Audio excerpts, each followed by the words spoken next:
یہ جس کی گود سے تہذیبوں کی پیدائش ہے، یہ جس کے دم سے دہر کی خوبرو نمائش ہے، مشت خاک جس کی چاند سے بھی اعلیٰ ہے، میری زمین میرا آخری حوالہ ہے، میری زمین میرا۔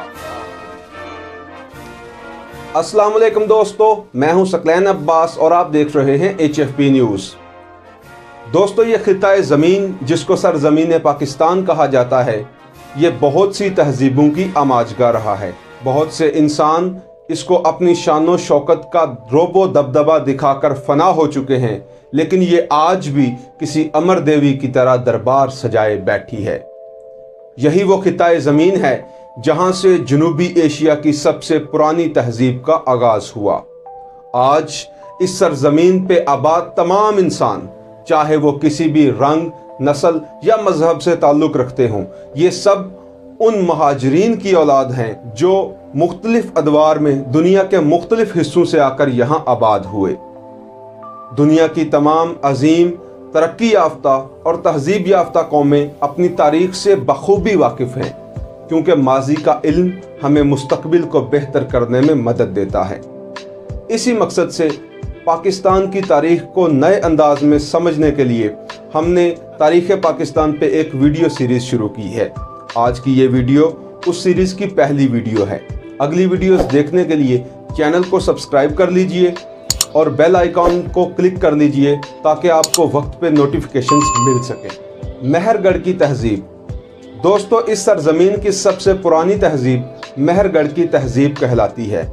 ماہرین آثار قدیمہ کے مطابق مہر گڑھ کی تہذیب نہ صرف پاکستان بلکہ پورے جنوبی ایشیا کی سب سے پرانی تہذیب ہے۔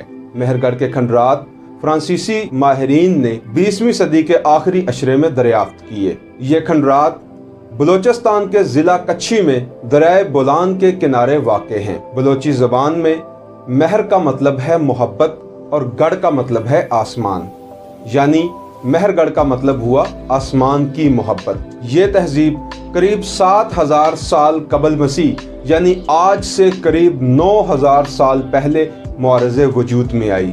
یہ پتھر کے زمانے کی بات ہے۔ اس دور سے پہلے کا انسان زراعت کے ہنر سے ناواقف تھا۔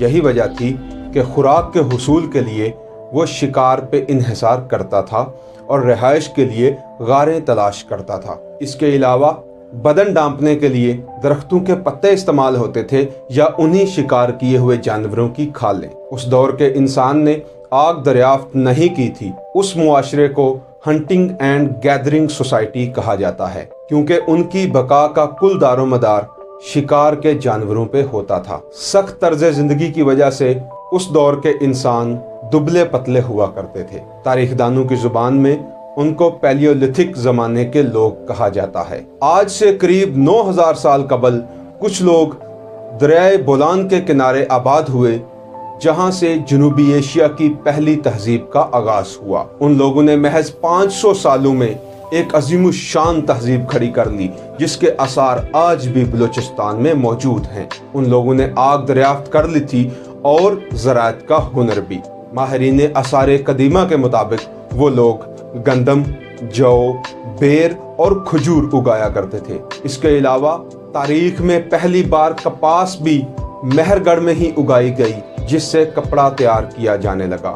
وہ غلہ ذخیرہ کرنے کی افادیت سے بھی بخوبی واقف تھے۔ اس معاشرے میں پروفیشنل چرواہے بھی موجود تھے جو کاروباری مقاصد کی خاطر بھیڑ بکریاں پالا کرتے تھے۔ مزید برآں دستکار مٹی کے برتن بناتے اور کھلونے تیار کرتے۔ اس دور کے تمام اوزار پتھر سے تیار کیے جاتے تھے۔ اس دور کو نیولتھک ایج کہا جاتا ہے۔ 5000 قبل مسیح، یعنی آج سے قریب 7000 سال پہلے مہر گڑھ میں ترقی کا ایک نیا دور شروع ہوا۔ اب مٹی کے برتنوں کو آگ میں پکایا جانے لگا اور ان پہ خوبصورت میناکاری کی جانے لگی۔ دستکاری کی صنعت ترقی کرنے لگی اور چمڑا ساز بھی میدان میں آ گئے۔ اس دور کی سب سے اہم پیش رفت دھات کاری تھی۔